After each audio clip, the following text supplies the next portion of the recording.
All right, we're live. Oh, all right. Welcome back to Tech Ops. Eric, we're here in person again. Yeah, definitely, man. Back like the old days. After, what, 2 months? Yeah. I had to prepare all my stuff. I'm used to, I had my to-go bag of my laptop and everything. And, I come over here every week and we do the podcast. But I had to get it all ready again. I had it all taken apart. Couldn't find all the pieces. Anyway, today we have on David from Aurora Intel. But first, before we get into that, our sponsor, the Commando Store. It's an online military surplus store. They have a whole bunch of stuff. Eric, you have some stuff pulled up here. You want to go over that again? Yeah, definitely. So they have this new mil-spec Mountain House MRE. It looks like I don't think it's necessarily an MRE. I think it's just dried food. But they did a here it is. I guess I don't know anything about like surviving off like dried stuff like this, but it's some kind of ration that you get. I guess they had some kind of DoD contract overrun, and they got a bunch of it for cheap. But it looks really good. It's just dried vegetables, but they have like these different flavors, like Western omelet, beef stew, spicy Oriental chicken, turkey tetrazzini. I mean, they got all kinds. Yeah. But look at this. Like when you zoom in on it, that looks pretty good. Yeah. That's pretty good. I mean, it's $14 for one of these bags, so I guess like you don't necessarily want to eat these all the time because it's pretty expensive for a meal. Yeah. But it doesn't say how many people it feeds. That's the thing I haven't been able More to than one find. person, though, probably. But yeah, nutrient dense. You can. Oh, it actually shows you the sizes compared to like a smoke grenade. Just because we're all so familiar with the size of a smoke grenade. or a magazine. There we go. But yeah, so it's just they have some really good stuff like always. You can buy them in bulk. They have a variety pack, breakfast, lunch, and dinner bundles. Because I guess they have breakfast skillets and stuff. So. And then the same gas mask and everything else they've been selling. It's something to look at. It's kind of funny. For years and years, we all kind of laughed at the doomsday preppers, right? Yeah. And now here they are. We're like, oh, they must have had some foreknowledge, But it's not a bad idea to have some of this stuff laying around. You've heard of different, at least here in the U.S., food manufacturers shutting down. Did you hear about Tyson Chicken, Smithfield? No. A couple of them had to shut down because they had outbreaks there. So they were talking about possible meat shortages, chicken shortages, and all that stuff. Fortunately, it looks like that's not going to happen. But, it's not a bad idea. So go over there, check them out, commandostore.com. Commando is spelled with a K. And our coupon code, TACOPS, no space between that, all lowercase too. And you get 5% off your first order. That's commandostore.com. All right, we have David. He is the main guy behind the Aurora Intel, the OSINT. It's one of the most popular ones, right? We've been both following it for a long time. After all. Oh yeah, definitely, man. What I love about Aurora Intel is, this is the biggest thing. Obviously, is trying to find credible information, right? That's not just thrown out there on a quick note. And they're one of the top, 3 or 4 that I follow. So yeah. So thanks for coming on. Cheers for having me. It's an honor to be here. Yeah. So do you want to actually talk about that for a little bit? How do you? I think every OSINT person we've had on, we've kind of talked about it, but I'm always fascinated with how you guys have to sort through all the information. I mean, there's so much false information out there, especially when there's a current event just happened. You have to sort through all the BS, find out what's legit, and it's difficult. Sometimes you get it wrong, but I guess how do you do it? So say there is an event, say something large happened in the Middle East. Like, what's your work process from there? So generally, the starting point is to look at all the information that's going on. There's a lot of us that collaborate behind the scenes on events. Obviously, I myself focus on the Middle East. So you start looking into, I guess, the shared Twitter information that goes around. You start looking at the hashtags, generally if they're in English or Arabic or Farsi or whatever. It starts to give you a rough idea of what's going on. And then as you start to delve in more, there's obviously Telegram, which is a great source for some information. I'm just looking at mine now as an example, and I think I'm sitting at about 25,000 unread messages, just because generally on the weekends I kind of step back to have some personal time. You start looking through them. Depending on what country you're looking at, Snapchat can be a great thing. people always upload things to their stories. If you ever look at the map on Snapchat, which you can do through your browser, it's incredible what you can find there. And all these kind of little bits of information start to sort of the pieces to the puzzle. You can start putting the whole story together. And then obviously over time, you start to learn who the sources are that you can trust for information. Over time, you start to build up I guess, a repository of them, but also people reach out to you as well. It's one of the things that we've been very fortunate where we've built up quite a user base of sources on Twitter and off of Twitter. So we get that information through during, I guess, events. So yeah, it's just it's slowly removing pieces of information, but also adding to it at the same time as a story unfolds. Obviously, we can get things wrong. I'll admit I get things wrong, as you said. It happens, but we'll always correct it because obviously, as events are taking place, you can never be 100% correct, and sometimes you're still never 100% correct after the story because maybe the full story is never really known because it just goes quiet or something moves on. So it just depends. But we'll always try correct ourselves if we are wrong in that sense. Yeah, that's definitely one of the things I always found. I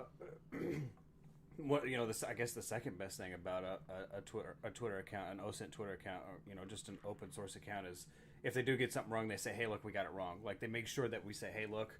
And with Twitter, it's real easy. You just comment, retweet what you messed up and just say, "This is what we messed up," blah blah blah blah. You just kind of list it right there, and it just clarifies everything. Even if somebody, sadly, not everybody's going to see it just because that's how social media works. But at least you tried, right? Like at least you did your diligent best to say, "Hey, look, we did make a mistake," or the information changed. We all thought that this is what it was, and it didn't. Kind of like we dealt with the coronavirus. We did that original podcast. We were like, yeah, we were early on that. That was what, February 1st. Yeah, it was super early, and there was like no cases in the U.S. at the time, right? Yeah, we had no information, and we did our best, and we did a backup show that said, "Hey, look, this is what we got wrong, and this is what we believe it is now," and we try to do our best, and I think that's definitely important. Yeah, you're never going to be 100% correct all the time, every time. Things are going to change, the story's going to change, information's going to maybe be misinterpreted, especially nowadays as well. A lot of people rely on translation tools, Google, Babel, Bing, whatever people want to use. And some can be slightly ambiguous when you're reading with that translation if you've got a somewhat understanding of the language to start with. So things can get misinterpreted quite quickly, and that obviously has an effect on the story. Yeah, if they're making a joke or something, right? If they're trying to make a joke, or if they're trying to express, or if there's like a slogan or like a phrase they use, some stuff like that might not translate properly, right? Yeah, exactly. And again, it's also people like to make a story. So they hear there's an explosion, let's say in East Syria, they automatically go, "Oh, it's Israel bombing again," because that's the go-to story. But maybe it's coalition forces or any anti-Daesh activity taking place in that area, just because that's what's actually happening. But people spin a story straight away that an explosion has to be an air raid, it has to be this, and you kind of got to, you start to learn what people say. Yeah, it seems like it might be easier the more you go, because then you start to learn, you start to get an idea of the types of things that could happen, what kind of assets are in the region, what it might be. Yeah, the history of it. So it seems like it'll get easier the more you do it. Yeah, you're never going to be an expert in everything. I think that's one thing to take away from it. You're never going to know everything, and you have to be willing to be corrected. You have to be willing to be challenged on stuff. Don't get your back up because you said something wrong. Be willing to accept it, because I think it makes you better in the long run in this sort of environment. As you're trying to help share correct information that is available freely on the internet, you need to be willing to take public input. And the most amazing thing is, it sounds like a long process, everything you're talking about you guys go through, but you guys have the information out before the media has it. So a lot of people who just watch it on CNN or Fox News or whatever, or read about it on different websites, a lot of those actual media places get the information from people like you, right? Yeah, so you quite often, we quite often see accounts that's similar.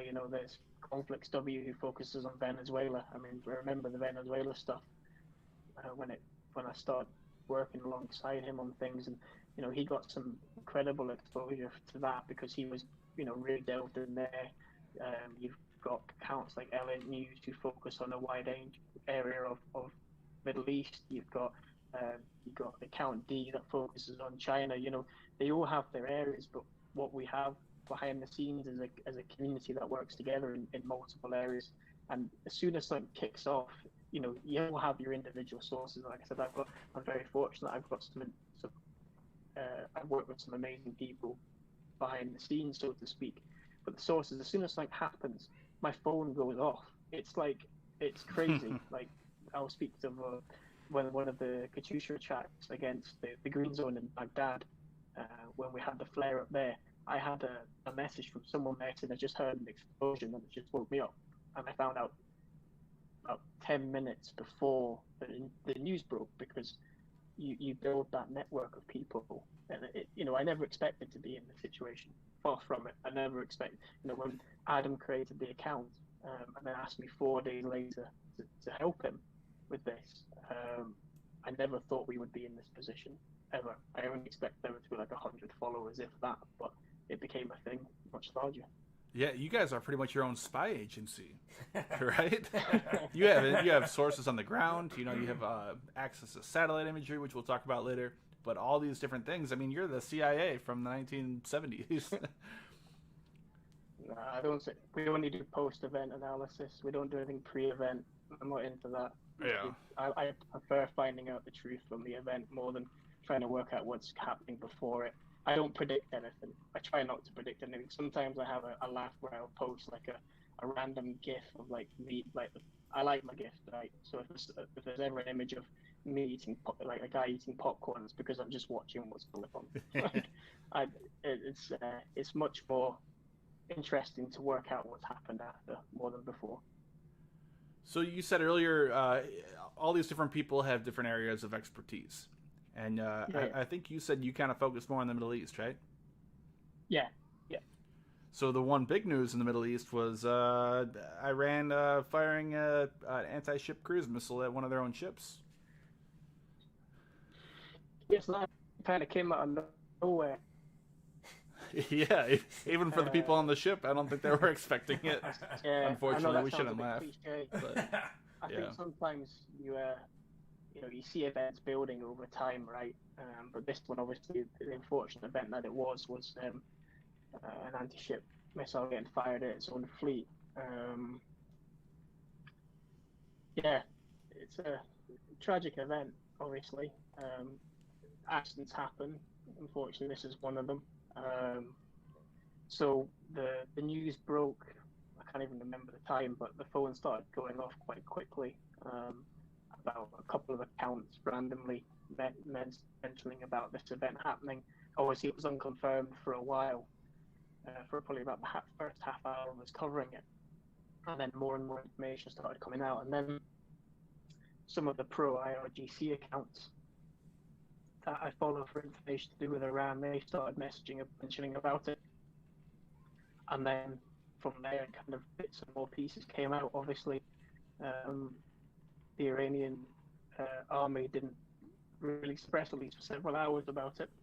They started off with the 1 dead, and I think it was 15 wounded at that time, as they talked to 16 people. And then a couple of hours after that, I think it was like 3 or 4, they obviously mentioned with regards to the final figure that was given of, I believe, the 19 unfortunately killed in that event. Yeah, so it was interesting that I think you were mentioning earlier that they admitted quickly, right? Yeah, they did. Within 12 hours, the event was acknowledged and admitted. It's one of these things. I think because of the amount of vessels that are in that area of the world, we're talking about this the strat there of everything going in back and forwards for the oil industry, right? It's a massive commuter way for the tankers, so you can't really hide anything in respect to that. So I would imagine even if they had confirmed it, there would have been something that would have come out about it for sure. So one of the things I found interesting about it was originally Sutton. So I actually have Sutton's Forbes article pulled up, and he jumps on these pretty quickly. He released it May 11th, so I think it was like right after it happened. But originally it was thought that they were shooting basically their variation. So it's a Chinese. So apparently the Chinese stole the harpoon design. And then the Iranians, I don't know if they stole the Chinese design or they bought it from them, but they then built their own harpoon based on that. So they have a very janky harpoon missile that we originally thought they shot, and we all thought it came back and probably hit one of the support ships. And they released that it was on the deck of the support ship with a mine, and the mine blew up. Oh.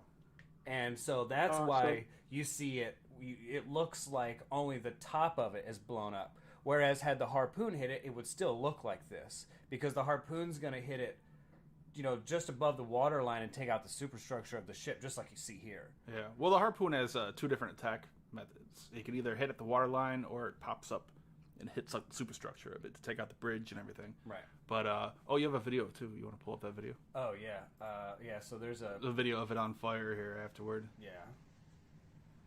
So it was an interesting one because the story about the mine actually came from a Kuwaiti agency. It didn't come from an Iranian agency directly. That was an interesting one. There was nothing that suggested that to start with. Obviously, I'm never going to say it's which is true and which is false, because again, until the official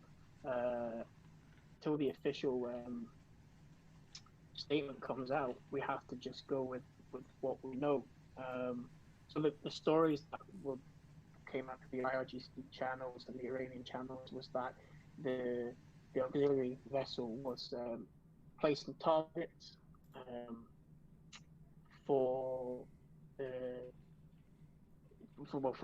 training for a training practice, and unfortunately wasn't out of the area early enough or quick enough, however you want to put it, before the anti-ship missile was fired. So yeah, it's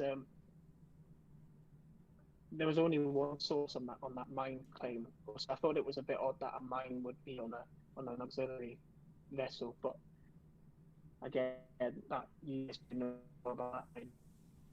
So. Mm-hmm. And like I said, I'm not an expert, so I can't always comment correctly on these things. Yeah, and it's so hard with places like Iran or North Korea or something like that, where they're very careful with what kind of information gets out. Know. Yeah. The old anti-ship missiles, there's probably a name for them, generation, whatever, but like the early harpoons, and I don't know enough about Chinese. The C-802, that's what it's based off of. Okay. That's China's export version of their YG-83. But a lot of them are pretty simple. They fire them off on a certain bearing. They'll have a altimeter so they don't crash into the water. And they have a radar on board. So they'll fly a certain distance, and it turns on its radar. And then whatever it sees, it's going to go after. Right. So I think you were saying that, I didn't know about that, but they had targets set up there, maybe big radar reflectors. It's going to go for the prime target, isn't it? It's going to go for the biggest radar reflection. The hot target, yeah. Right. Yeah, it's going to go for that. And unfortunately, if that vessel's still in the same area at the same time, in that sense, it becomes dumb. Even though it's smart, it becomes dumb. It goes, you're the bigger target, I'm going to go for you. And in that sense, if the vessel's there, unfortunately, it's going to get hit. Yeah, anybody who's played Cold Waters will know that a torpedo will turn on you pretty quick. Even a Mark 48, you get in the path of it, it's not going to know. It's not. There's no marker on your submarine that says, "Hey, look, by the way, this is our submarine. Don't attack us." Or even the whatever. Even when you fire harpoons or TASMs, right? Yeah. You fire a bunch of them at one target, but they're gonna all hit one target, and you wasted all your missiles on one target, and the other ships are fine. Yeah. It's not even until relatively recently. I don't know enough about the guidance systems that modern Chinese anti-ship missiles. I'm sure they're more smart, more intelligent. But things like the LRASM, the new anti-ship missile the U.S. has just started deploying, it'll actually have some signatures loaded onto the missile, and it can take an image of the ship and see if it's the right target it wants to hit. And that's a brand new thing. So for the longest time, it was just a simple radar for the most part. Whatever it found, it would go after. Well, that was what great about the TV guided stuff, because you left it up to the operator. Oh, right? Yeah, so it wasn't guided manually. Yeah, it wasn't necessarily going to lock in on AI or whatever system they were using at the time. So, and that's actually why they got rid of the TASM, the Tomahawk anti-ship missile that you have in cold waters and all that stuff, because it had such a long range. And if you fire it just slightly off, or the ship moves a little bit, I mean, that thing it'll keep flying forever. It'll lock onto a civilian tanker or something, So yeah, you can get rid of it. Yeah, you can shoot a Tomahawk from. So if you just going off pure numbers, if you're in the Gulf of Mexico off of like New Orleans, you could hit a target in Chicago with it. Huh. The things are pretty gangster. Like they fly pretty far. Yeah, so this is based off the Chinese C-802. Yeah. And you were talking a little bit about. We know these are deadly because we've seen Hezbollah use them before in 2006 against an IDF Navy vessel off the coast of Lebanon. Oh, that's right. So we know these are effective, and that was in 2006. So you can imagine in 14 years that these kind of missiles would obviously have been developed more and more and more. I'm just looking at your screen there. You can see there's 4 phases, right? There's the phase 2 improved version, phase 3 further increased range, and phase 4 better electronics and computer algorithms. Now, obviously, it's Wikipedia, so it may be a little bit off, but the fundamental gist of it is these things are always going to be improved upon. So if it was effective in 2006, it will definitely be effective now, right? Was that a given?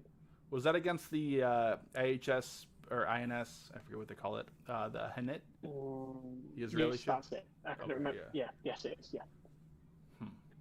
And they've adopted it a little bit, like you're saying, different phases. But even before we pulled this up, you were mentioning they had a French engine on it, and it does even say that on Wikipedia here.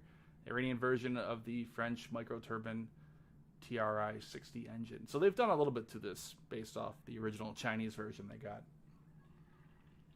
I mean, any country does it right. You take a concept, you take a working, it's like a car, isn't it? You take the base model and you add to it. I think any country will do that because of what's available to them. They'll make do with what they can. That's what they've done. Exactly. Yeah.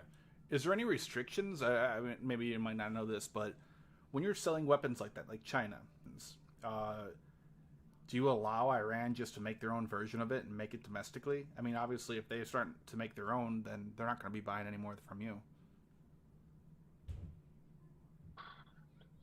Your guess is as good as mine. There can be an embargo, right? But the embargo will still get broken. Let's be honest. We all know these things will still sneak through, don't they? Yeah, definitely. Oh, well, by the way, this design is sitting on this server. It's unprotected, but just make sure you don't go in there and take it, okay? Don't copy and paste that thing, And then now you got a whole design for a missile. Everybody will have their theories, and everybody will have their comment on them. And I could be right, I could be wrong. I will never know in that instance.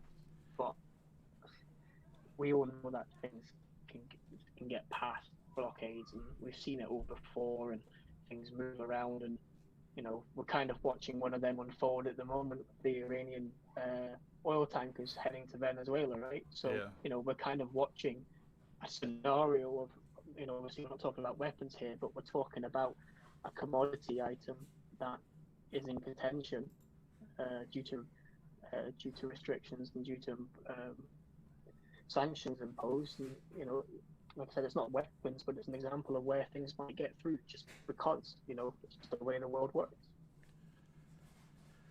Yeah, and it's difficult to get any good information out of Iran, like you were saying earlier. The other one, other black hole for intelligence would be North Korea, right? And there's been a lot of news with that. I know this is not necessarily your area of expertise, but there was a satellite image, and you actually mentioned you were looking at it.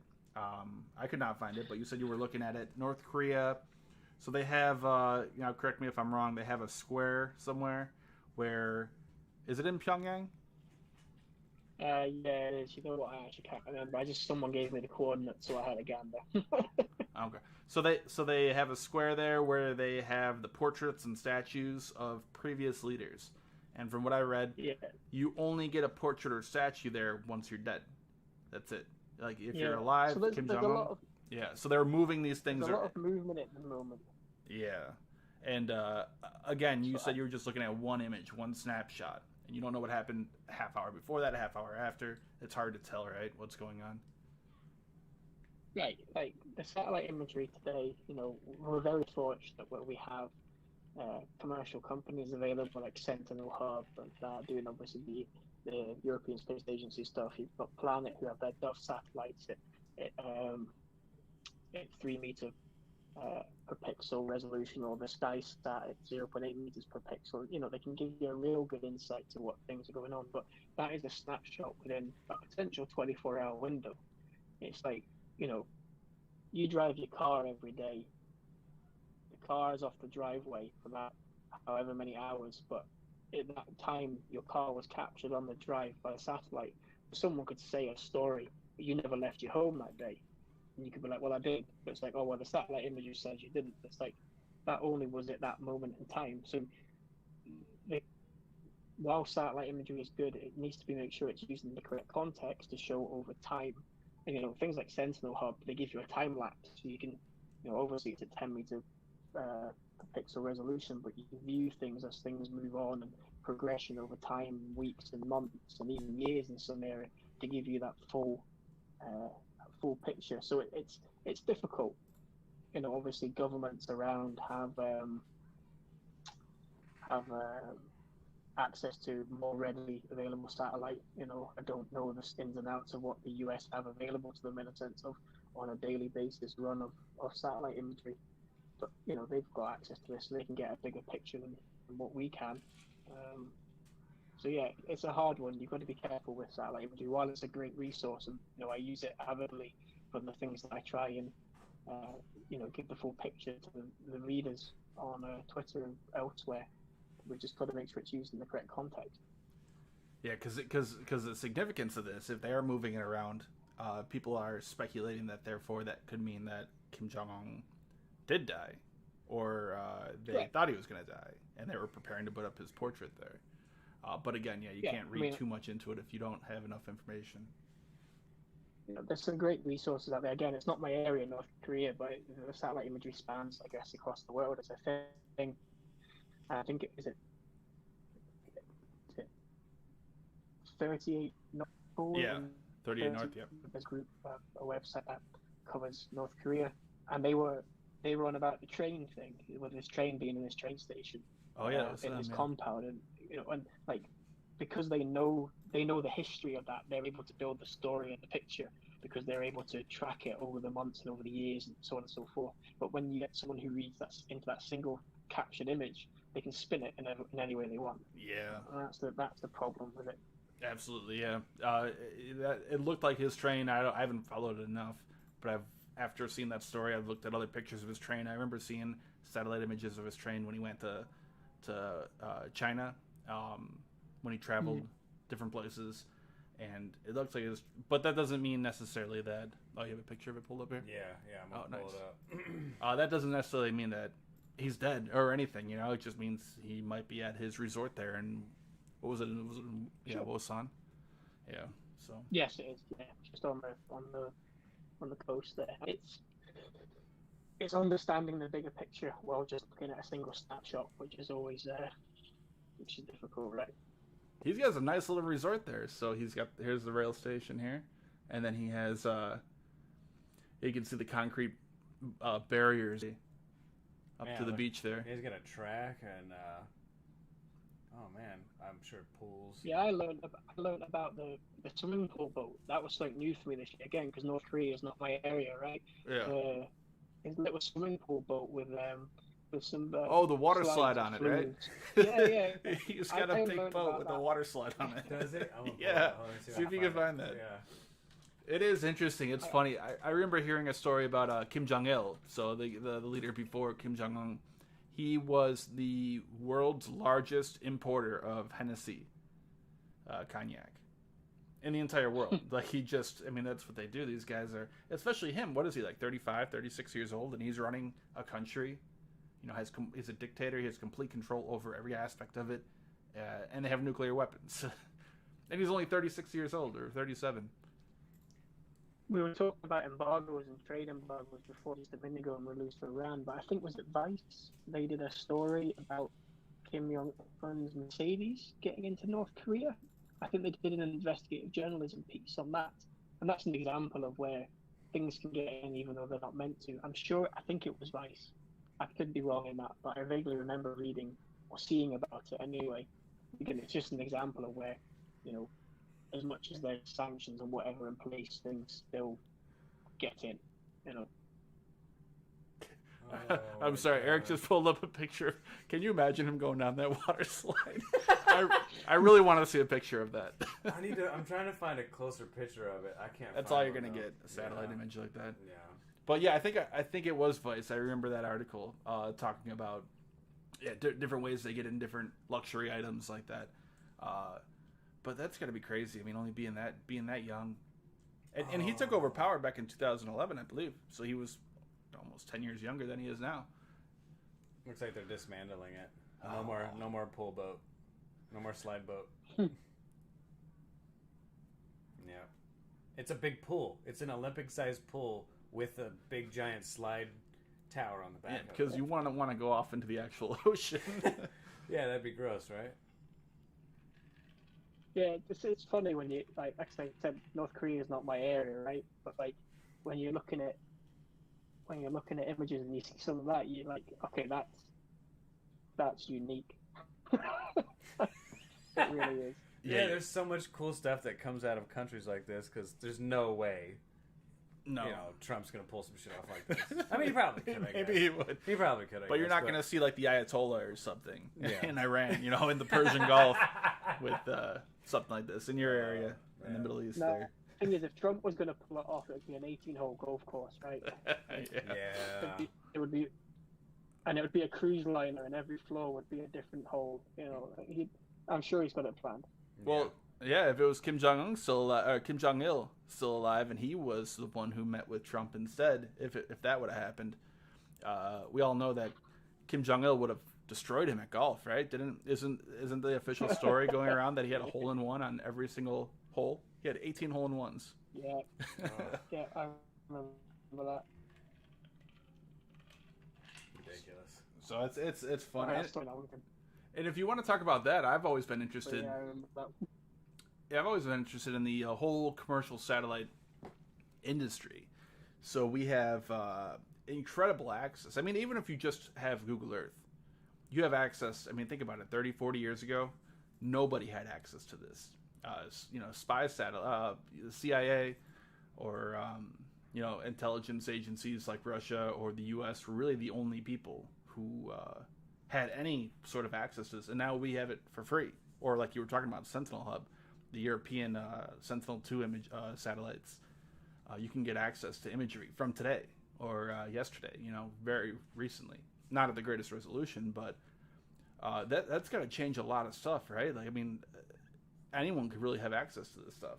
You can see I think the Sentinel satellites are 10-meter resolution, which is not the best, but it's good enough to see ships. You can see where an aircraft carrier is. You can see if the aircraft carrier is still in the port there in Japan, and what's the naval port? I'm drawing a blank now. Yokosuka or Yokosuka? Yeah. Yokohama. Yeah. Oh, yeah. And you can see where these things are, so you can imagine some sort of non-state actor group, a terrorist group or something, wanted to plan an attack or something. They have access to stuff like this. Yeah, it's always a touchy subject, I think, and there's no right or wrong way to answer this. But I'm trying to think of a way to put it politically.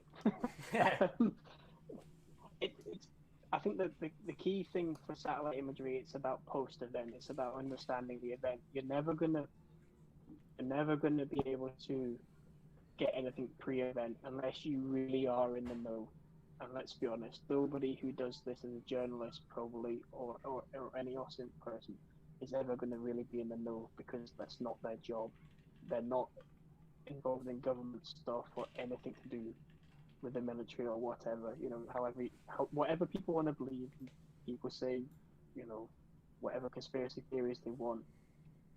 The satellite imagery only ever really, for me especially, only gives me post-event, because I don't have time to sit there and look through and try and work out a story beforehand. It's not my job. It's not what I do. This I do in my spare time. It's a hobby. It sounds like a weird hobby, I know, but it's what I do. So it's always a touchy subject. Obviously, the satellite companies have their contracts in place with government agencies and so on and so forth to not probably give out certain imagery, and I'm sure that is, but any imagery that becomes available commercially has been vetted through these contracts. Yeah. So everything you're seeing on Google Maps, for example, that's already been vetted, right?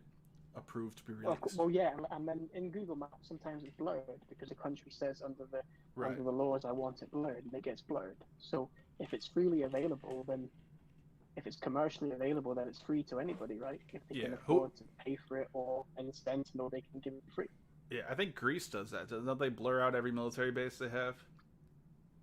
I think so, and I know Israel blur out certain areas, and I know China obviously do their part because of the way they obviously have their media, and you can go to some places in the Middle East where they've not had an image since like 2016, right?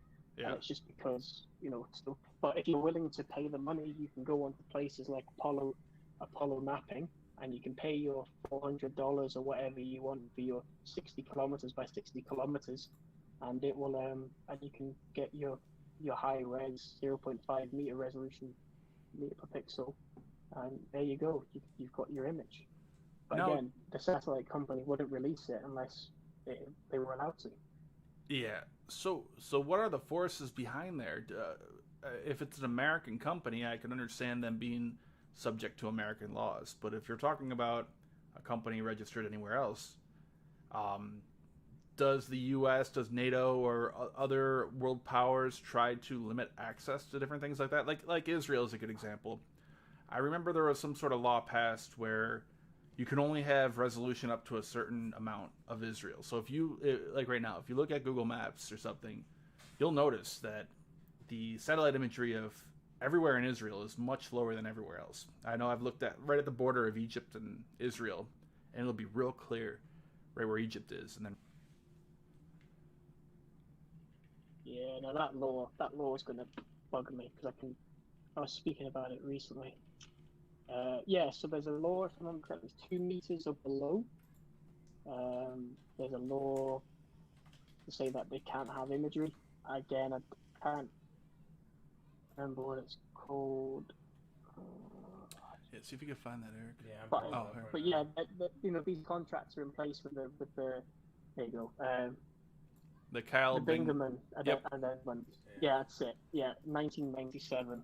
I'm going through my history here to try and remember, pulling that back, and I believe they will have contracts with these companies, and these companies will have to have contracts in place to operate over there to say we can release imagery of your area, so to speak. I would imagine so. I don't know. I'm not into law, but I would imagine they have to have permission.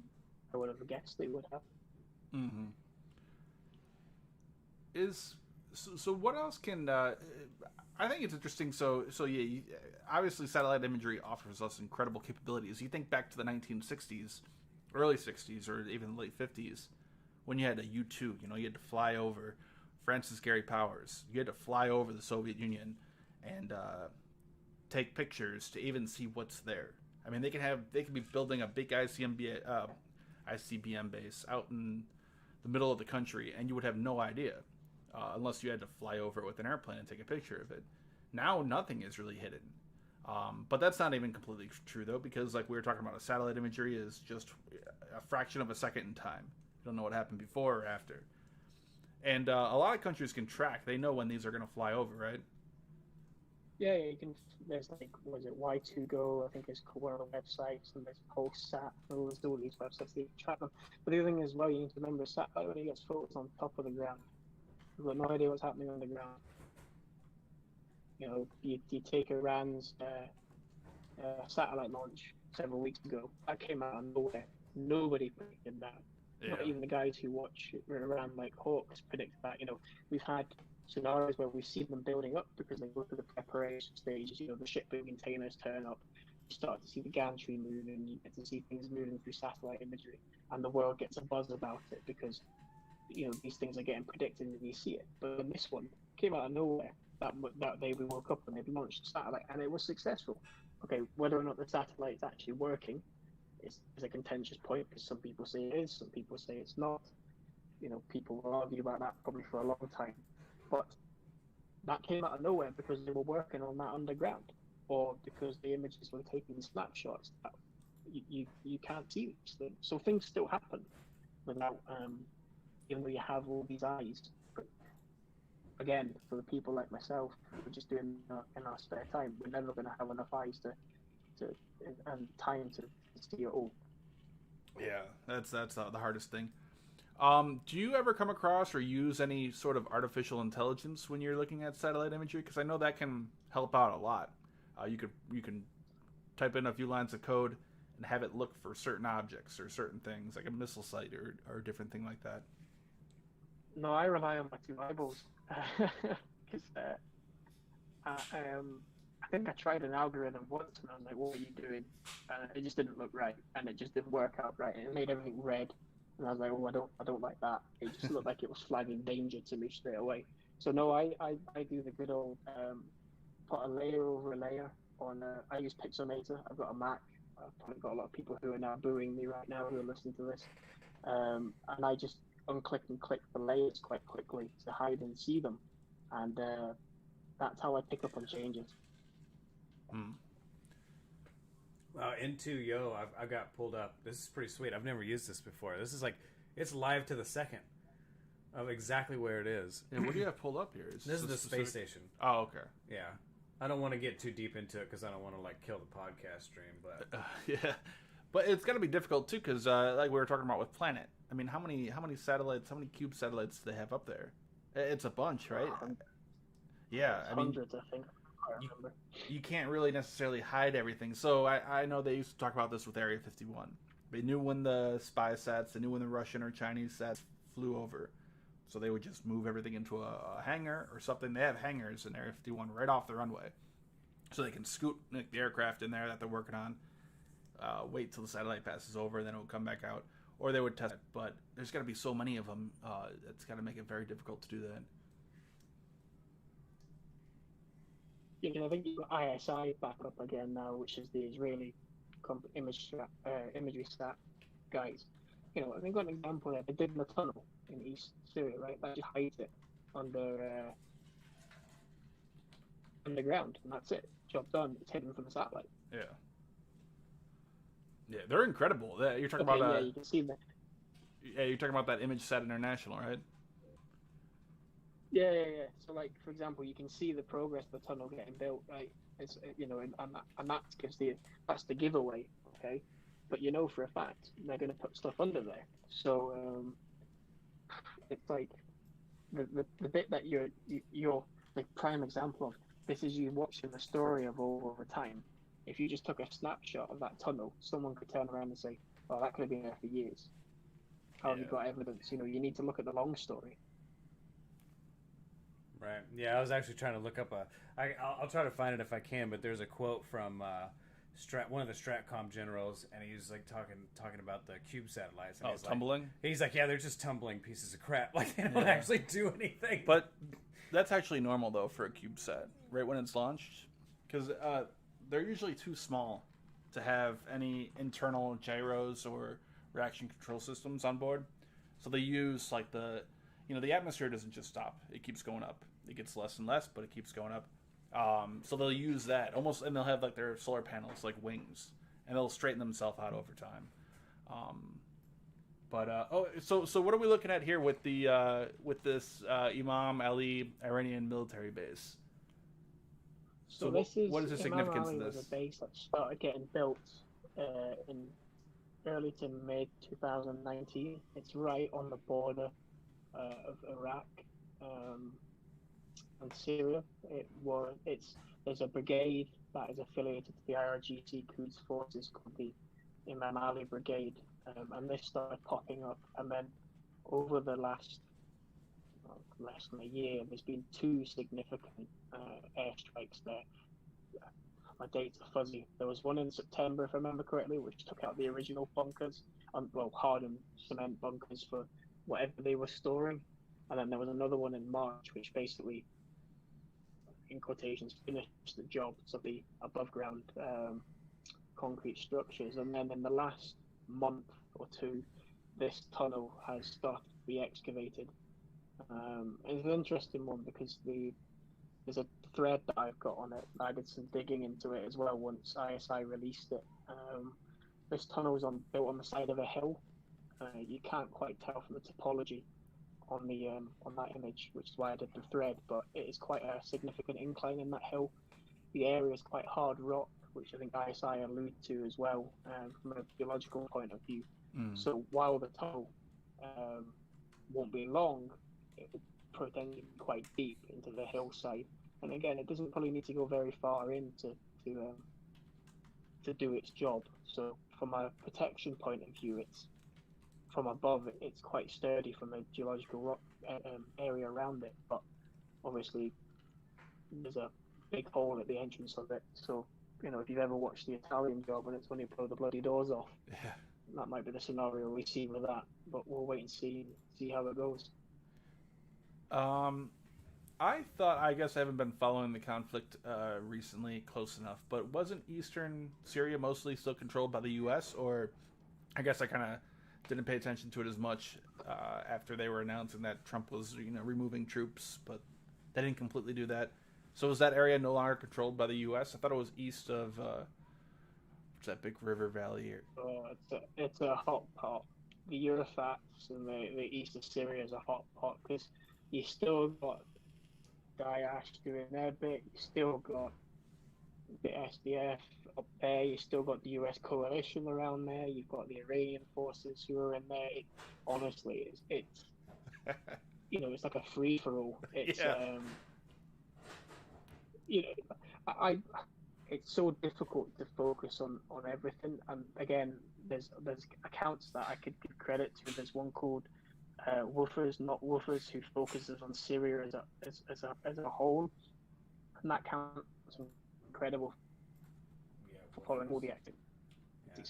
When this happens, the East space and the Iranian footprint there is every time there's an explosion there, it's automatically known as an unidentified aircraft attacked a position, and 9 out of 10 times there was no airstrike. It was just coalition forces fighting Daesh or any forces against them. So it automatically, and it comes back to this whole story and finding the truth, right? People misconstrue it as in their own story and they go their own way, and it's just a mess of information, that whole area. So I can't speak to the whole area as in east of Syria, but there's definitely an Iranian foothold popping there, more so in the last. They've been there for a long time, but it's getting stronger for sure.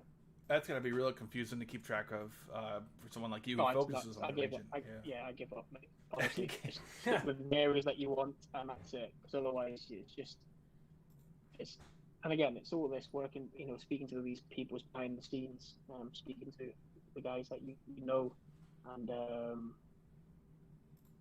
it's a hard one. Yeah, if you go to the media on my account, you'll see the article, that the wee thread that I did as well on the things. You can see the depth analysis of the site.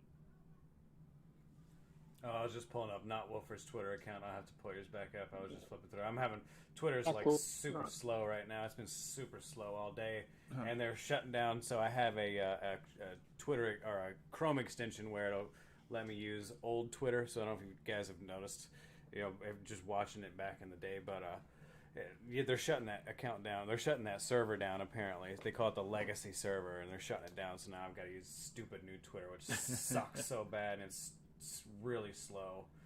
So, sorry. Yeah, I just use TweetDeck. Yeah. But like, TweetDeck, you use that? No, I don't really use any social media account programs. I probably should, to be honest. So is there any telltale signs, if you're going to be looking at satellite imagery, are there any telltale signs that you'd be able to pick up on? Whether it's an Iranian site, Russian site, U.S. site, at Dash, anything like that?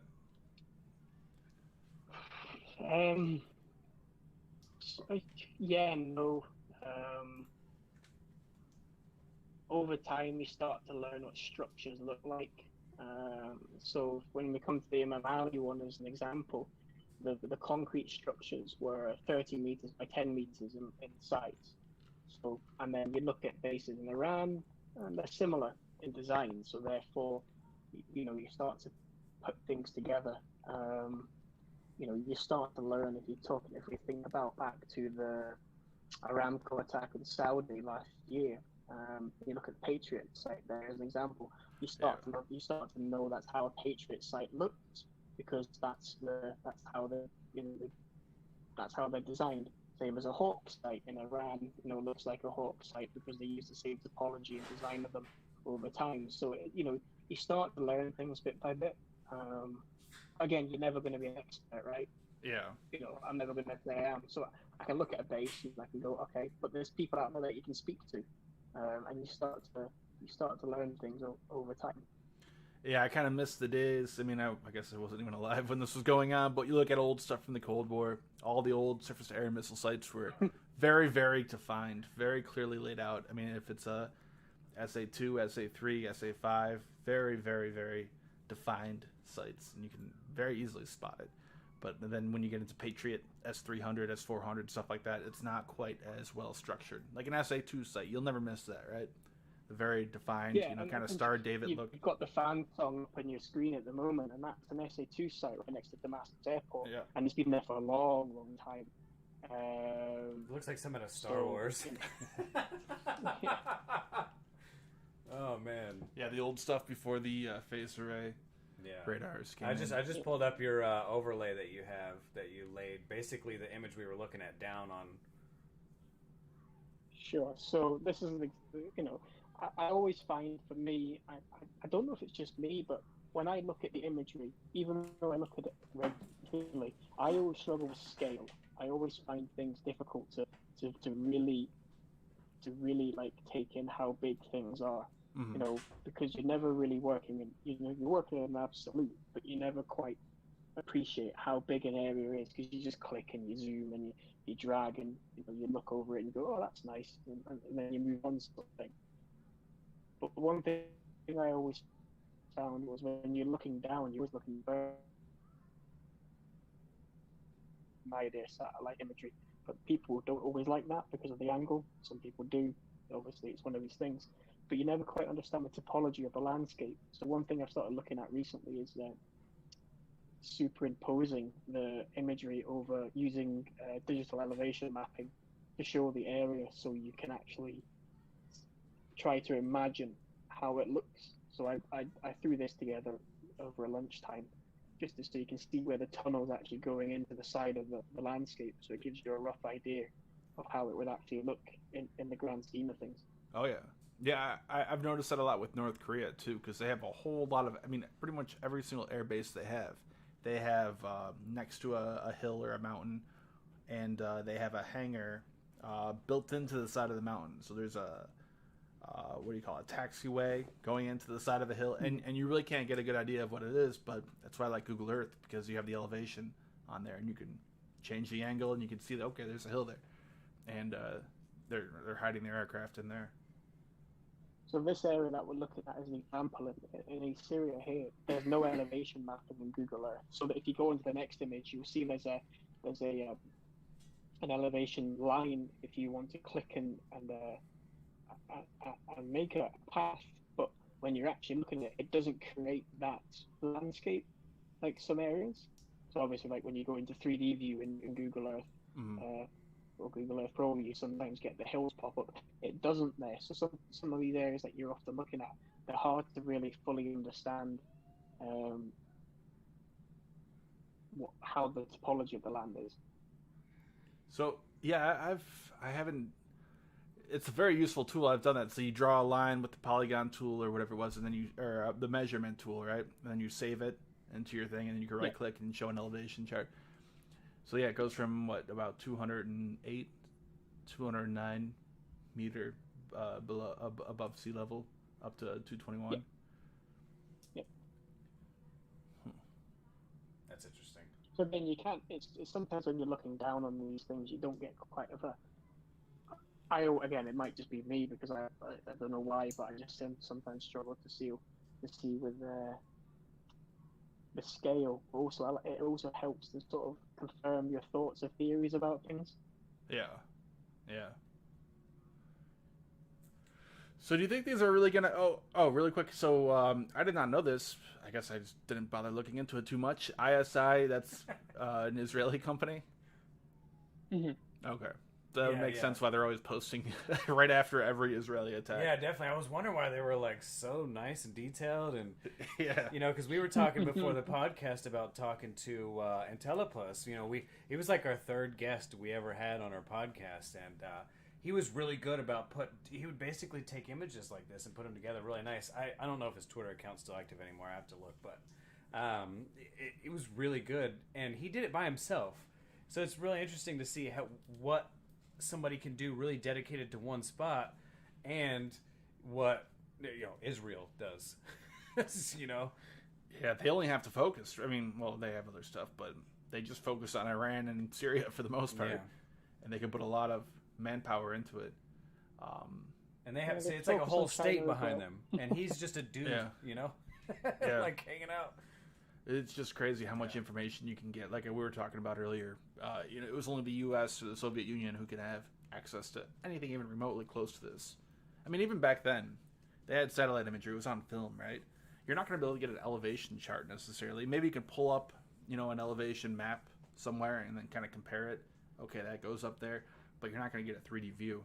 No, necessarily of it. No. They actually did, didn't they? Actually do. I know in World War II, and I'm sure they did it in the Cold War. They had actually stereo images, so you had like a 3D image they can look at. Huh. But I'm not sure. In World War II? World War II, they did that, yeah. Stereo images. Stereo images. So you had two cameras, slightly offset, like your eyeballs, and then you can actually get a 3D view of it. Oh, okay. Using sound waves, I guess. No. Sound waves? You said stereo. Stereo, yeah, two. Is that just the stereoscopic? What do they call it? I have no idea. Stereo just means two. So like stereo means like mono versus stereo. You have mono is just one.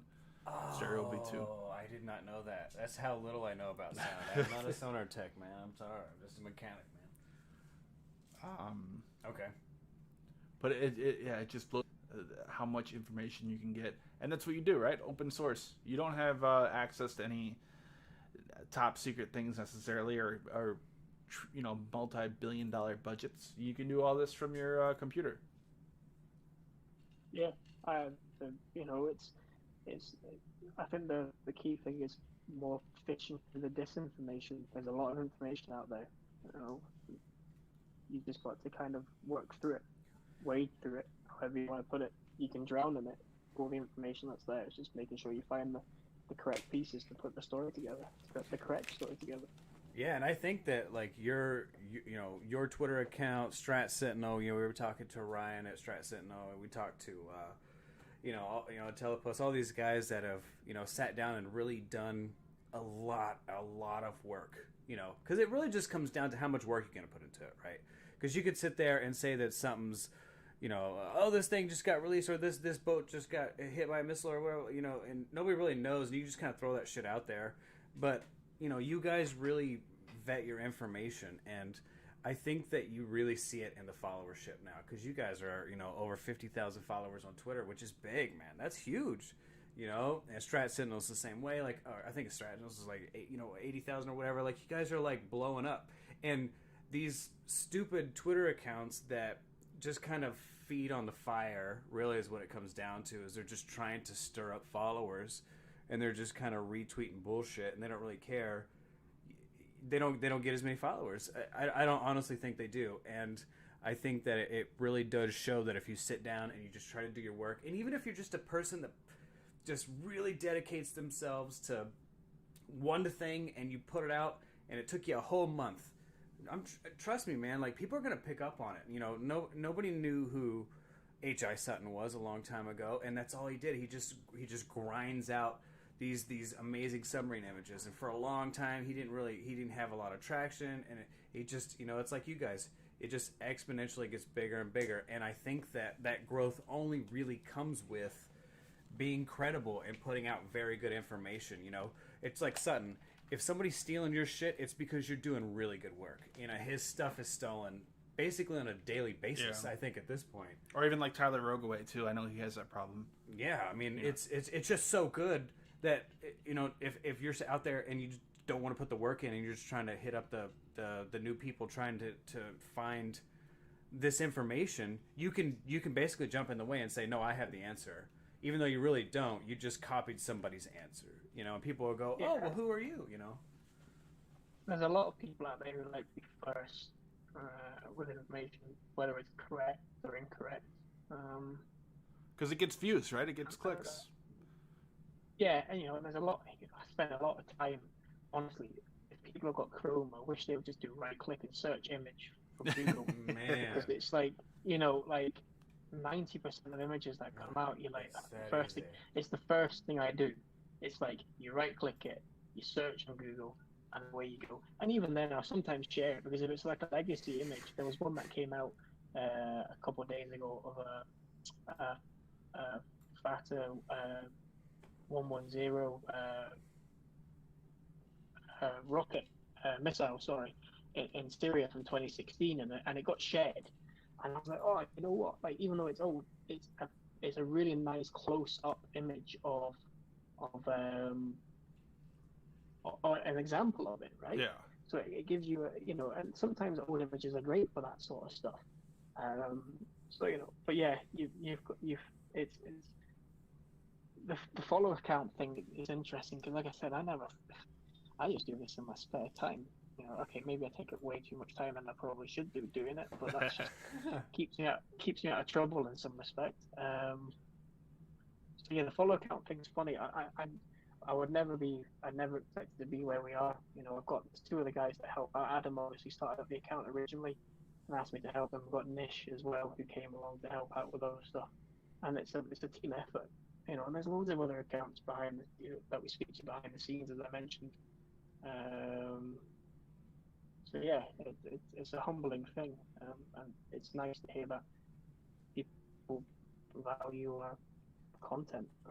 So yeah. Yeah, there's a nice little network of just these high follower groups like you as Strat Sentinel that really just people are just kind of they're just gonna keep following. You know, it's all this. I think in time, all of these little accounts are just gonna be so piddly that nobody's gonna really pay attention to them anymore, and you guys are gonna grow into this really nice spot where you're doing what you do. You know, you got, that's the great part about it. This is all just natural growth. You guys aren't like advertising. You're not trying to pay to get into spots. You're not giving away a bunch of shit or whatever. You know, you guys are just doing it the right way, and I feel like you guys are putting yourself in a nice spot.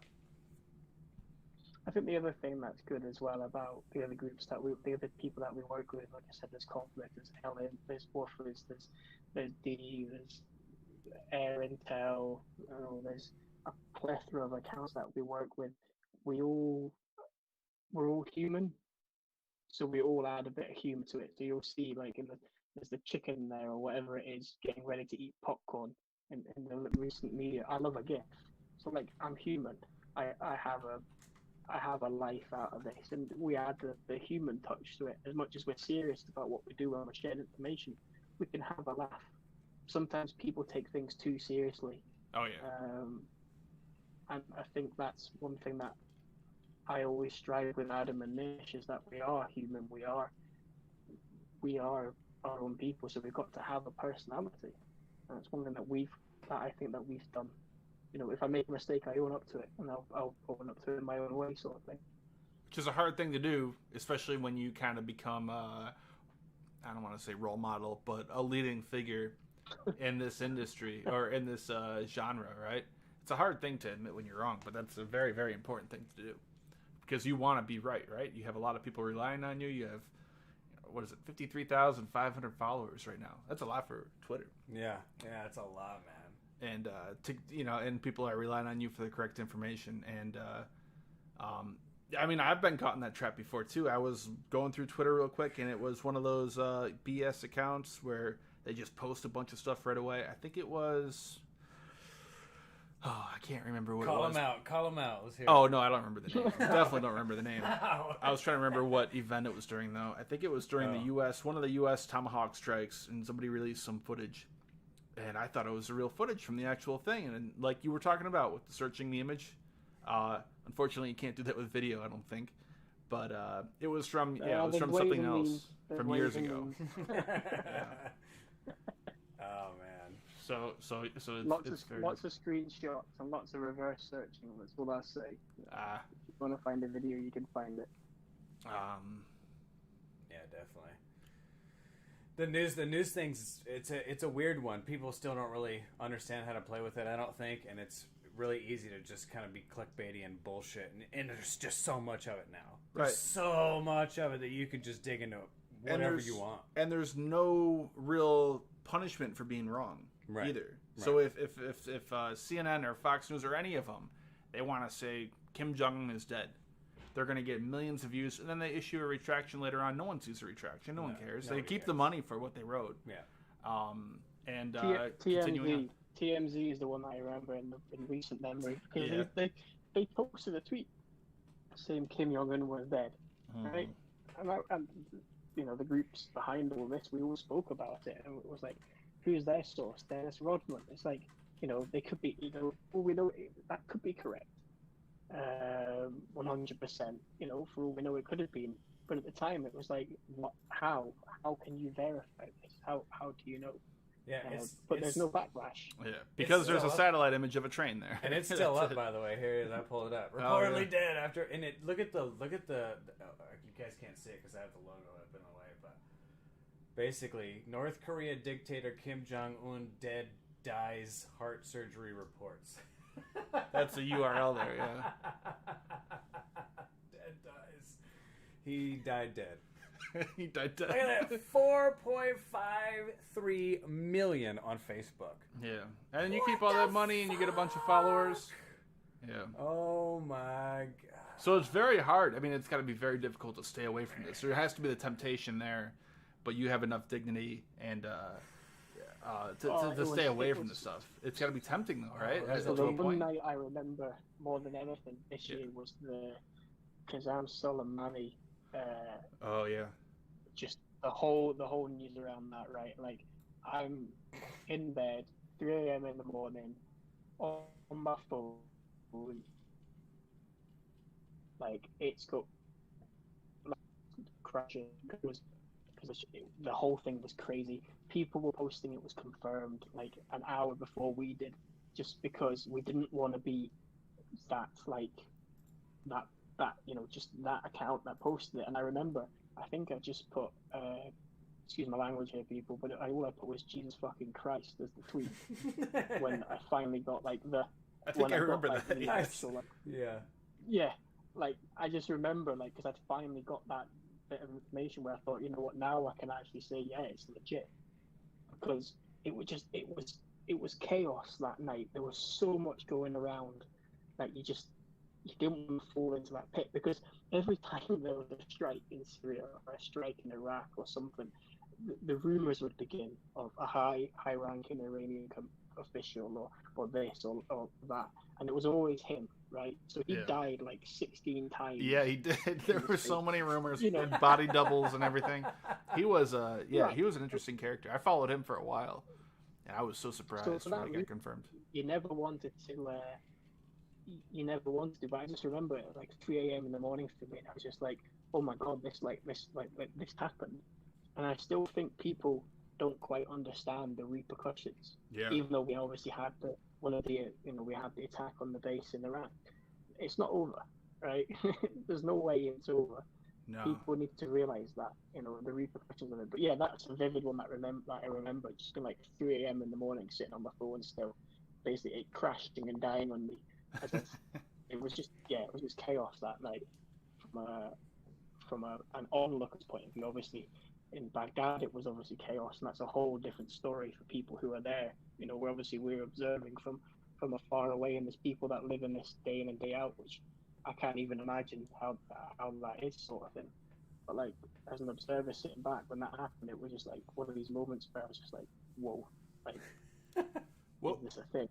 And then 2020 continued, and it went into pandemic. So yeah, right. That all got overshadowed very quickly, right? Nothing matters. Every time you look at the news, everything is coronavirus related. Yeah, everything. Yeah. And even if it's not coronavirus related, the media will always add amid coronavirus at the end of it. So it'll be like, President Trump does this, amid coronavirus, or every action that's taken, they always tack on that thing at the end of it for the headline. That was you, right? Who sent me? I think you sent me a screenshot of your. I don't know what it's from. Yeah, it was you. I pulled it up here. You had 10,200 something chat messages from one day alone. Oh yeah, that was Telegram. Yeah, Telegram, yeah. Hold on, let me check where I'm at now. 2 seconds. I don't read them all the time. There's an event going on, I will home into certain ones because I know what their niche sort of area is. If I go onto my phone now, 13,300 that I haven't read. So at some point, I'll just hit edit, read all, and move on. Like, there's no point. Yeah. There's a lot of rubbish in there. What's the point in trying to read it all? I'm not going to. I'll just I'm going to do that now. Actually, read all, done. Right. Tomorrow's another day. I mean, yeah. So what's next for you? Do you have anything else planned? Like you said, this is kind of a hobby for now. Any plans to take this in any certain direction? How do you make money? Right? How do you make money? Yeah, I want to make some money. Become a patron, by the way. I'm just saying. I got it pulled up right now. I don't know. I honestly don't know. I get asked this, and it's not just a single decision for me. It's obviously Adam and Nish pull into the account as well. So obviously it has to be a joint decision. Yeah, because you have a skill. I mean, you have a very good skill at doing that. You have an ear for it, an eye for it, maybe. That's crazy numbers. 734 following, 53,500 followers. Yeah, you have a talent here. You need to. That's moneymaker. Yeah, you can find a way to monetize that. There's different possibilities. I pulled up your website. Oh yeah. Pretty quickly. I just kind of browsed through it, but AuroraIntel.net. I want to make sure. I think this website looks super badass. By the way, the thing about the website was an interesting one. I opened that because there's Do we lose you? It's not just us that does this. The Woodward accounts out there too. Right. So what I did was I got Nish, who's the web developer. We talked about doing this, and what we gave was a platform for these other accounts to write articles. Like, I haven't written enough articles. It will be completely honest with you. I've been quite lazy because a lot of the stuff I do just goes into Twitter and it stays there. I never write the articles. I should do more, but I just haven't. But it's for them to showcase their talents as well. Right. So they've got conflict stuff. You've got Air Intel.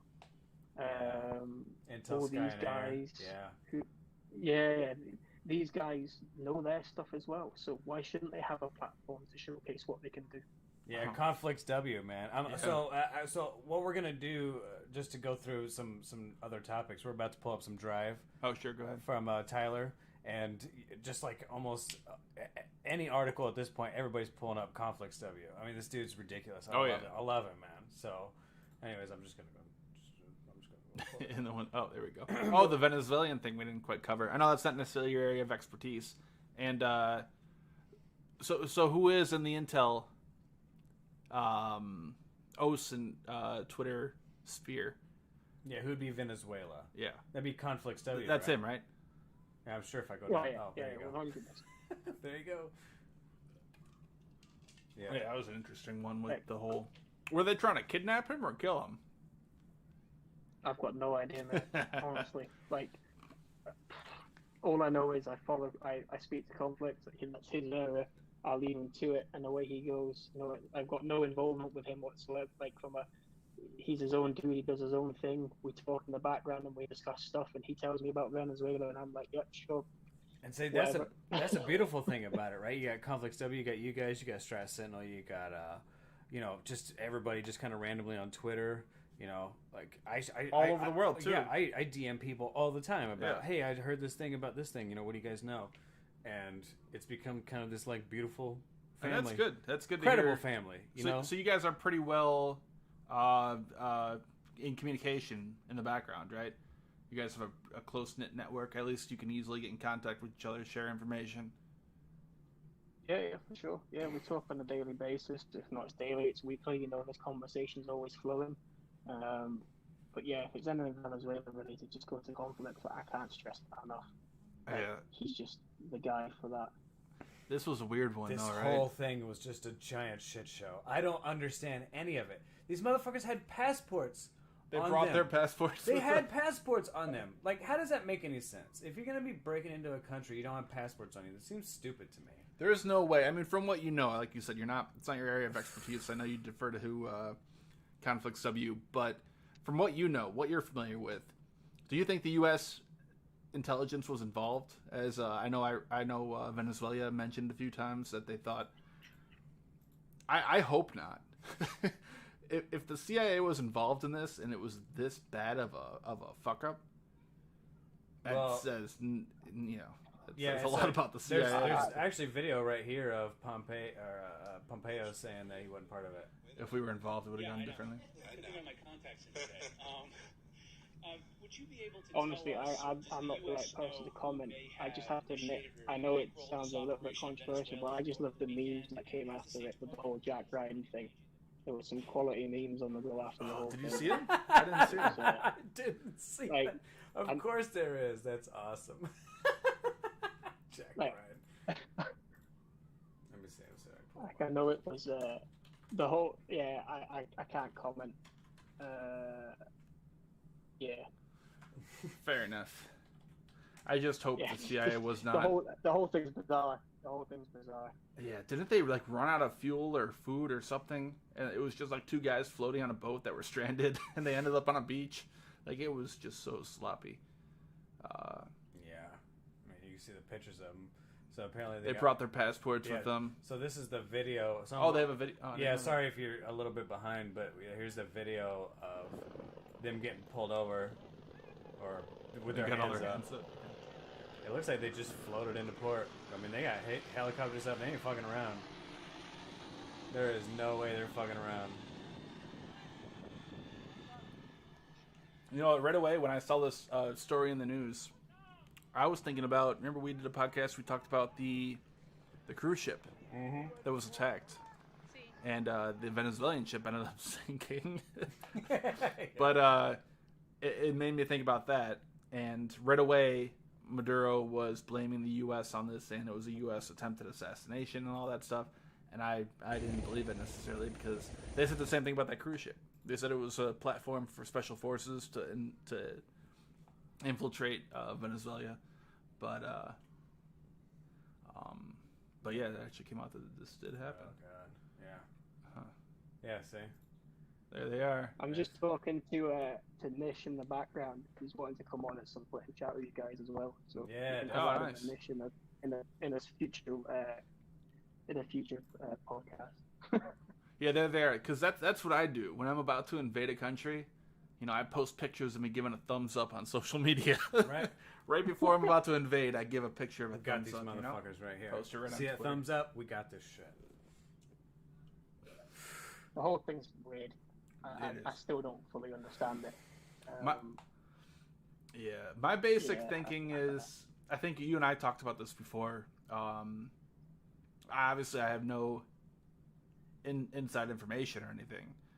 But my basic thinking is probably the U.S. military or the U.S. intelligence was aware that it was going to happen. I mean, with all their different sources and everything, they probably were aware. But it was probably just these two veterans who it sounds like maybe they were paid by what's the guy's name? Who's the opposition? Guiado. Yeah. Guiado. Maybe he paid him or something to try to do this. Yeah, but... here's the contract right here. Oh yeah. Supposedly. Oh wow. It's in Spanish, so I can't really like. Yeah. I know my last name's Moreno, but I can't speak Spanish.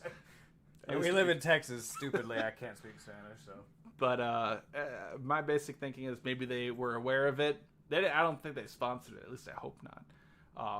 But they were aware of it and kind of allowed it to happen. I think you actually mentioned you thought, and again, this is your personal opinion, not necessarily anything based on information you have, but that you thought maybe that they tried to talk him out of it. Was that you who told me that, or somebody else?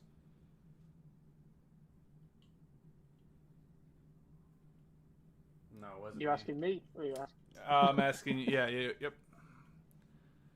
I don't know. Right. Yeah. Fair enough.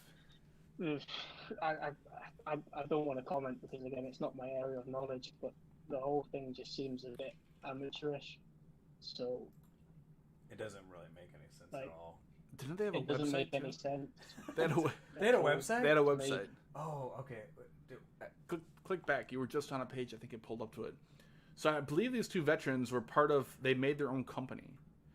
Oh, Silver Corp USA. Silver Corp US. Yeah. I believe that. And they talked about like conflict resolution and how they would resolve matters. And they were, ex-Marine or ex. Yes, if you can follow it up. Silver Corp.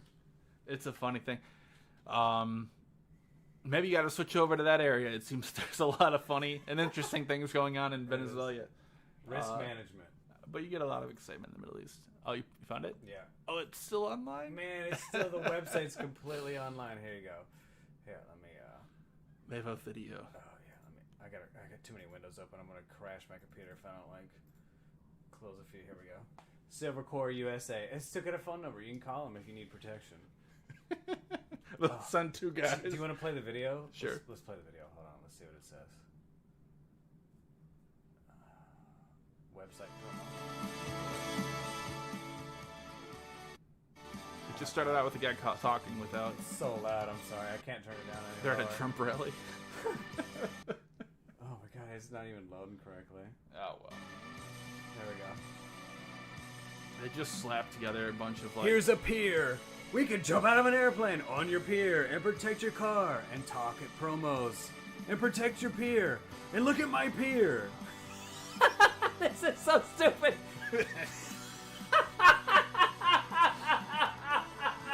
I got a private plane. Oh my god. This cannot be real. There is no fucking way this is real. This is so dumb. Shooting out of their pickup truck. Look at me in my private airplane. Look at me on my four-wheeler. We're in Iraq or somewhere some shit's going down. Airplane with a van. Poking people with needles. Oh my god. Alright, sorry, we're getting a little bit off topic. Oh, I have that optic. The holographic sight. Oh my god, I can't do it anymore, sorry. But yeah. Anyway, sorry about that. We got a little off topic. That guy. Yep, so I think that's the guy right there. The guy you see in the video, that's the guy.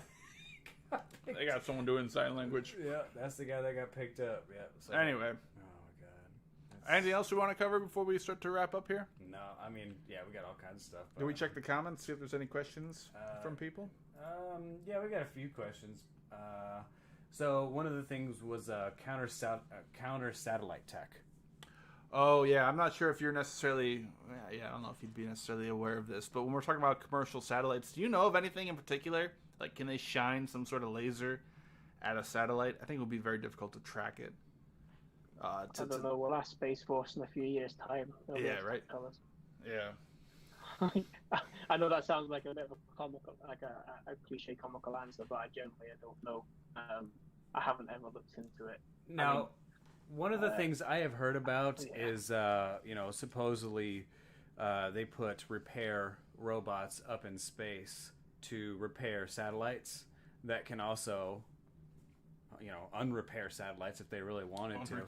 And they're good enough to where if you got a satellite that's basically facing downwards and you have something that comes behind it and unrepairs the back of it, or however you want to look at it, you can disable satellites really easily. I mean, hell, you can just put a little thing on the back that just pushes it out of orbit, and now you've lost focus or anything like that. Because these satellites got to be connected to GPS. They have to be like they're really, really fucking smart, and one little thing can make these things not work at all, because they still have to communicate and everything. Yeah, they're talking about that with the X-37B. I hope I'm not mixing that up. They just launched that space plane, the mini space shuttle they're launching. No one really has any idea what it's doing up there. Well, yeah, because there was the X-37 was up there for like 2 years, and they just launched it again a couple days ago. Oh, did they? Yesterday, I think it was like 2.5 years. It was up there. Who knows what they were doing up there? But yeah, that was kind of the deal. It was supposed to be like a satellite repair mission. Because, in fairness, we do have satellites that are really fucking old, and we need to repair them because it's a lot cheaper to refuel repair them or something like that. Because, even like he was talking about how you can. You have spy satellites up there. You can adjust their orbit so you're over a certain spot when you need to be there. So if something happened in Iran, you want to adjust the orbit of the spy satellite so we can snap a picture of it at the right time. Right. There is a question for you here. Have you ever, in all your work you do, have you ever bumped into any sort of intelligence agency or counterintelligence agency or anything like that in your probing that you do when you're looking through different things and you're communicating, when you're getting information from on the ground? Anything you can talk about in that respect? Counterintelligence. No, I don't think so. And then if I have, it's probably been fake. Like, let's be honest, there's a ton of stuff that goes around these social media accounts where they forge documents. I think, was there not No, that wasn't counterintelligence. I was thinking of the fake. I was thinking of the U.S. military document that got sent early, and it wasn't complete for the withdrawal from Iraq. Is what I'm thinking of. But no, I don't think I ever have. Again, I'm not looking for that kind of stuff. I have no interest in looking for that stuff. If I'm looking into anything, it's onto a certain event or what I'm paying attention to at the time. So no, I can't say I have. Nothing. Again, it's not something I'm actively looking for. So yeah, even if I did see it, it probably wouldn't. To me, it would just be another image, and then I'd probably just move on. Yeah, like, it wouldn't be something that I'd ever home into. So yeah. Nothing you've noticed that you might have been suspectful of Israeli intelligence or something trying to sway you in a certain direction, provide you with information that you've been no, but suspect again, of? You could, you in that sense, you could be talking about like a Twitter account could be saying it's propaganda in either direction, right? So it depends on what you define as intelligence, because information out there could be pro and con.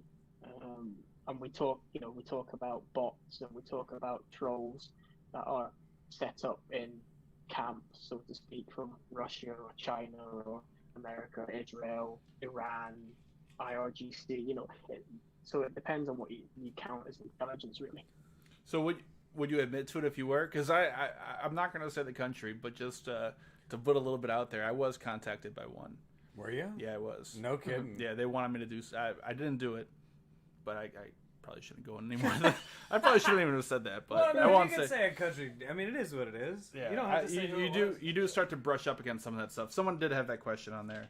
What else do we have? Any news on military? I mean, would that be like propaganda? I guess, because that's kind of what you do. I mean, you're not making propaganda, but you make YouTube videos. I'm assuming they want you to make some gangster ass YouTube video for them, right? Yeah, like kind of like a Lockheed Martin video or something. Yeah, it was about something I'd already made. Oh, it was a past one. But, nice.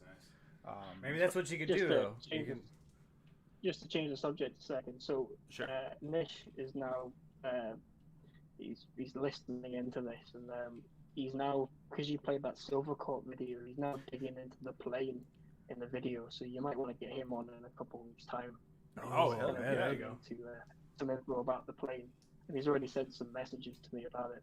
It's going over my head at the moment, but it might be something you want to consider. See, that's what happens. We just kind of all bounce off each other. I love it, man. Yeah, it's a good tight, community there. Yeah, it definitely that you can access if you have an interest in this kind of stuff.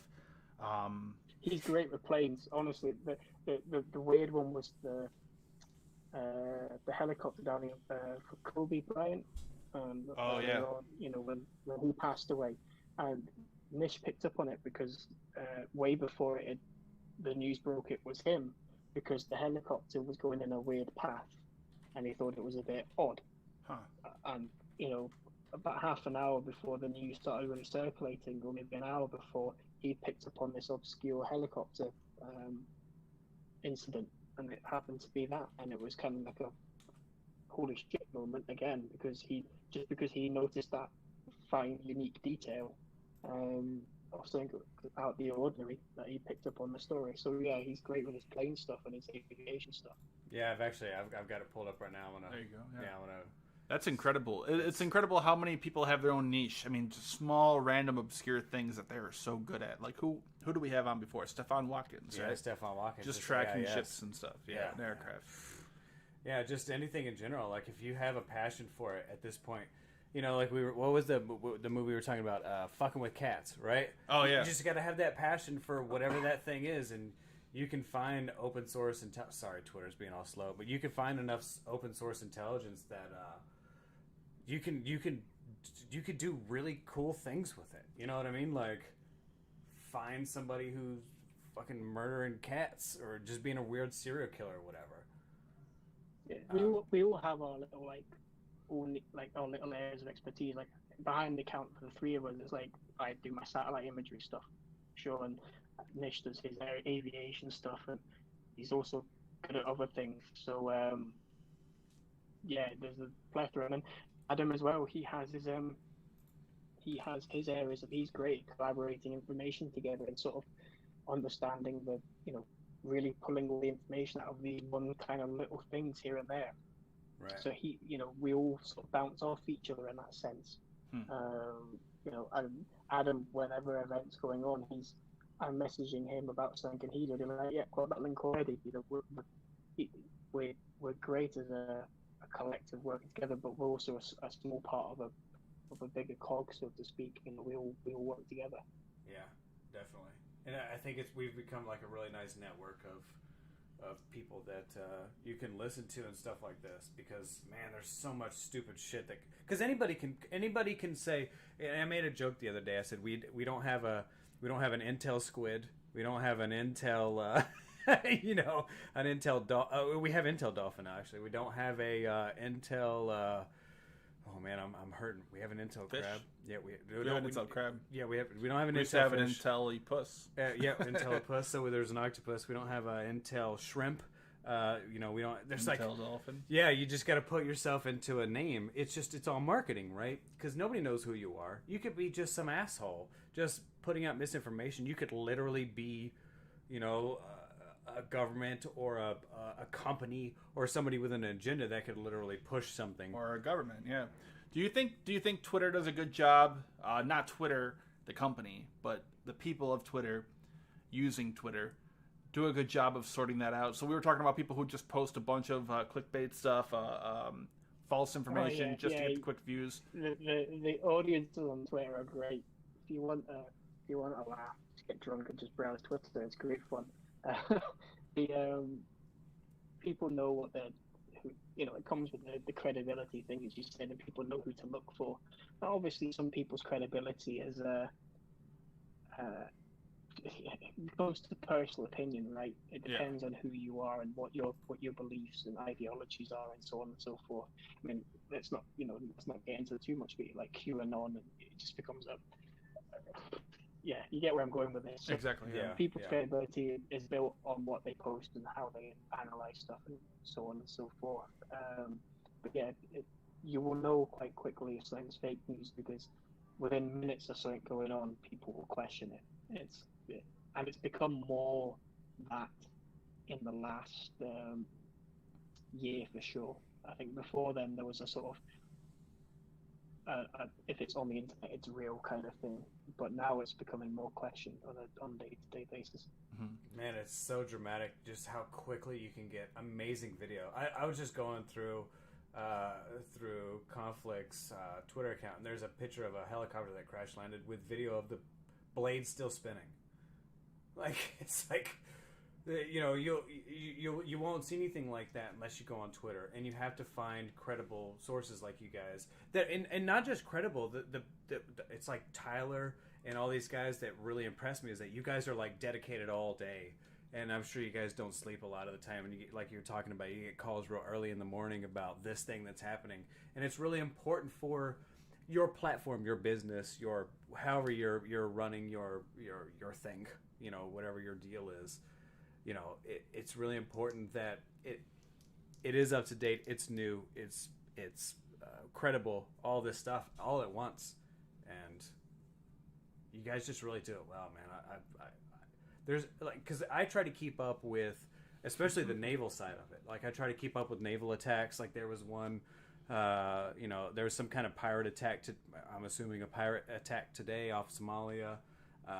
There was the Iranian ship that got hit. I really rely on you guys because I'll get a lot of shit and I'll get a lot of DMs and stuff saying this is what happened, this is what happened. But I really rely on you guys to give me the filtered version of it because I get a lot of it and I can, based on the knowledge that I have, I can kind of filter it out myself. But you guys are kind of like my second check on all of that, and I don't know what I would do without you guys. It's a humbling thing to hear that. 'Cause like I said, I never thought we would get to like 100 followers, let alone where we are. It's a bizarre scenario to be in that position. It is. So no, I appreciate Eric can speak to that too a little bit, and I know I can. Yeah. The people that say it, it's a really humbling thing. It is, right? It's a weird thing, but yeah, that and like we've been talking about, the media is going to put a certain spin on it too. There's a North Korean train there. It's Kim Jong Un's train. You guys post the information, it's there. But then the media will take a spin on that, saying, "Okay, he might be dead," all this type of stuff. But you guys are just the straight facts, and you do everything you can to make sure it's accurate too. It's correct, not necessarily trying to put a spin on it. So that's one of the most important things with everyone trying to. My opinion every now and then. I'm happy to post my opinion. It's people ask, so I'll sometimes say whether it's right or wrong is for you to decide. But it's a really I don't know how to describe it. And I think admonition in the same sense as me is I don't know how to describe when people say that they use this for information. We put a lot of time and effort into this, so it is a really humbling thing. Yeah, it's we actually had a discussion before the podcast. So if you look at the YouTube thumbnail, it's just a picture of the P8 Orion because that was one of the things we're going to talk about, and it's just a look up. So you guys look it up; it's really good. But if you look at, we went to the drive. If you look at, he put up some red arrows so you can actually see the pod that we were going to talk about, and I was like, what we should do? We should put this red arrow up there. We should totally do it. Like, I don't give a fuck. Like, just roll with it. It's a red arrow, but it's Tyler just trying to point out where it is. This is the actual image I was going to pull up right here. Oh yeah. Let's just do this. Let's just put it up there because we're just going to get a lot of clicks because there's a fucking red arrow. That's literally the only reason, and it's a really good picture too, by the way. And obviously Tyler's website's amazing, and I love him. So. We were like, no, we can't do it. Nope, no red arrows. We can't do it. No. Eric does not like red arrows. I'm not a fan of them either. Find the picture in there that doesn't show a red arrow. So I actually went down and if you go through it or whatever, you can find. Oh, there's Strat sitting, or there's Intellipuss's images right there. Oh, I miss him. Yeah. Oh man, I don't know if it's gonna pull up quick. If you want South China Sea stuff, go speak to D. Honestly, he's good too. Yeah, just let him do his thing over there. But yeah, you've got your arrow, so you've got your conspiracy started. So 5 days, and you'll have confirmed that it's a mind-controlling device, and it can spin out of control very quickly. Yeah, it's funny. Oh man, well, good times. Well, you got anything else to cover? I mean, I think we're good. So no. Yeah, I mean, if you guys, we were going to talk about the Navy P8 flying over. That the drive pulled out going over, but you guys can just kind of look that up on your own. I call them lookups. You guys just kind of pay attention to yourself. But there's some good stuff on there. And then the other, I guess, it was just all P8 stuff. I think that was it. That was the only thing we didn't get. But yeah, we're almost 2 hours in, so let's wrap it up here. Let's wrap it up. Yeah. Well, I really appreciate you coming on and making the time. I know it was kind of last minute. Eric and I didn't even decide we wanted to do a podcast this weekend until, what was it, late last night, pretty much. And you were able to find the time. I know you're over in the UK there, so it's probably getting late for you, right? Oh yeah, way past my bedtime. Yeah, we do these news shows, but we want to try to incorporate one of the you guys that have really great OSINT accounts. So we talked about Intellipus. We're gonna have Intel Crab on soon. We're gonna have all these guys on that are, instead of doing just news shows between me and Greg, we want to try to do an interview and a news show where we can kind of bullshit about whatever's going on, all the crazy ass shit about taking giant paintings down or whatever, whatever. I don't know. But yeah, honestly, like the guys that I've mentioned, I'm sure plenty of them will be on chat. Like I said, Nish and Adam, I'm sure they'll be willing to as well. Nish, if you want aviation stuff, he could probably talk for years about that sort of stuff. His knowledge is there, and then Adam in with his just general overview and I guess information collecting and understanding and just methodical working through things. I'm sure they'd both be happy to chat to you. Yeah, and I'm just a guy that looks at images. I just look at images all day. But we've all got our area of expertise. I feel it's a bit vetting, because we can talk to you, and you're not just obviously you're not like a robot or whatever. You're not a bot, but we can also talk to you, and you really love this shit. Like you could talk about it. He's a nerd, like us. Yeah, exactly. You're not just some asshole. I mean that with all due respect. Shit, Yeah. Yeah, all right. I'm a nerd. It's okay. Well, let's wrap it up. Thanks for being on, and yeah, make sure you guys follow. Let me pull up all the good stuff real quick. Make sure you guys follow Aurora Intel on Twitter. Oh yeah, sorry. Thanks for anybody who was chatting with us in the chat room. Some good questions. Thanks, you guys. I really appreciate it. Make sure you hit up our Patreon and give us a bunch of money because we need a bunch of money, and buy stuff from the Commando store so they keep sponsoring us so we get money. It's all about money for us. It's all about the money. No, I'm just kidding. We're nerds. We really love this shit, and we don't really make a lot of money on this. So. We probably lose money on this. Yeah, probably. It's all right. Yeah. It's all fun. It's all fun. We enjoy this shit. So. All right, let's wrap it up. Yeah, man. So, do you have anything else, Aurora Intel? Anything you want to plug? Yeah, anything? Just thank you for your time. Thank you to everybody for the support. I know, like I say, on behalf of Nish and Adam as well, who helped on the account. It's been an interesting ride since we started this in October 2018. It's a humbling thing, and also, whilst we are one account, there is several others out there that I've talked about throughout this evening. I'm sure you'll see the gifts between us all as we go through events, and you should check them out as well. Each account's got their own area of expertise, their own area of knowledge, and yeah, there is just keep looking. Thank you again. There is on our website, Adam's just messaged saying plug the merch. We do, for some reason, this was a niche thing, decided to start creating t-shirts. So if you want a t-shirt or a mug, have a look on the website. There is stuff you can get with the logo. Yeah, have a look if you want. Yeah, look at that. I like it. Not bad. Nice. If you can, yeah. I mean, these people do all this stuff for free. He does this for free. So if you're in a position, check it out. I know there's a lot of tough time. Everything going on right now, it's difficult, but especially difficult with these people who are doing it just for free out of their own spare time, as he's been saying. So yeah, definitely go over and check them out. And what's the name? It's just AuroraIntel.net. Yeah, you guys got buttons and everything. You got dog bandanas. Oh no, they're out of stock of that. Oh, out of stock of dog bandanas. You guys sold out of dog bandanas. Oh my god, what am I doing with my life? I don't know what I'm gonna get for Tank then. Seriously. But the thing is, anything that we do sell goes straight back in. Obviously from a satellite image point of view. And that stuff's expensive. Stuff costs Yeah, and you're probably losing money on it. Yeah, that's I know that stuff's real expensive. So yeah. Well, the website is a Squarespace website. That gets paid for every month because you got to pay for that. All these things don't come free, as you'll know. So when do we have an apron? Sorry, I'm just watching the feed now. I think Nish just set this up, and I think it's just or was it Adam? I can't remember who it was, but I think it's just a generic you give them the logo and they just make stuff for you. So yeah, Right. it was just like It's good stuff though. It's Yeah, perfect. That's all you need. That little shield there, yeah. It's perfect. All right, man. sometimes I wake up in the morning and they've done something and I'm not even aware of it, and it's just it's just happened overnight. I like the hat, Yeah, I know. but they're out of stock. Yeah, nice. Well, Greg brought his AK-47 over because we live in Texas and we get to buy crazy-ass assault rifles, so we're going to get off here and go play with it and drink and make steaks like we do in Texas. It's going to be great. Do the Texas thing. Yep, definitely. But thanks for being on, man. I really appreciate it.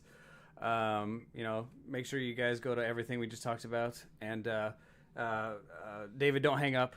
I know we didn't tell you before this, but don't hang up. We'd never tell our guests to don't hang up, and they hang up, and we never talk to them again. So Yeah, we'll have a little chat afterward. But well, we're gonna shut the stream off, and that'll be good. So thanks for everybody who hung out with us. I really appreciate it. We had another big good stream, and thank you guys for everything. I really appreciate it. Bye. Thank you. All right, we're offline. I gotta piss real quick. All right.